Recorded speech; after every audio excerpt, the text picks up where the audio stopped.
And also, like, if you think about it, some of the horrors that are still happening down south. Yeah. We just sent me Yes. this message last night of these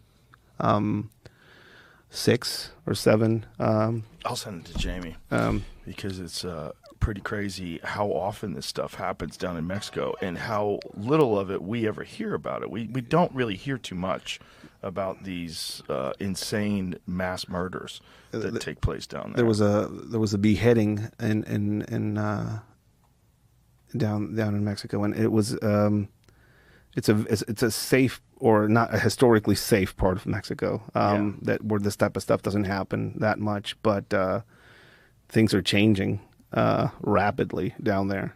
It's evolving quickly. The and the culture that we have down there. I don't know. Like I do believe that there's some sort of genetic memory.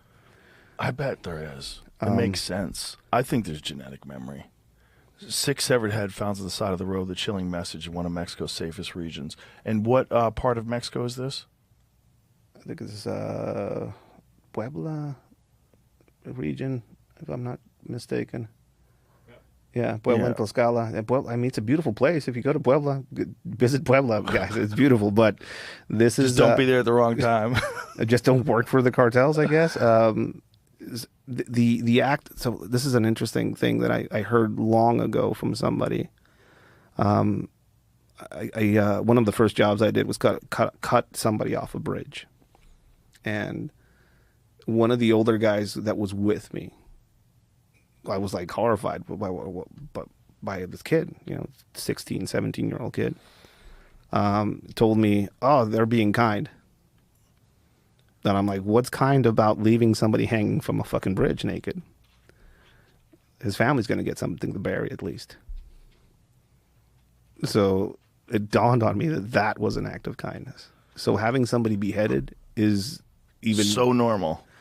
It's even crueler. Yeah, because they now have no body. They have no body to bury. Yeah. And there's a lot of coffins with just a head, or not even that, in Mexico, buried in the ground. But just think of how insane it has to be to where hanging someone from a bridge is an act of kindness, because at least you could find the body. It is the evolution of what is considered normal in Mexico. People will get shot by the dozens. People will get displayed in this horrific, and people will just go back to work.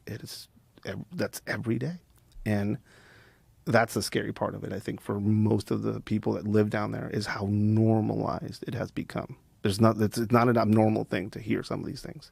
And this is not, in terms of America, our understanding of Mexico and cartel culture, this is not something that was ever talked about when I was in high school. It was never talked about when I was a young man. It never came up. It wasn't a thing in the news. Cartel violence was not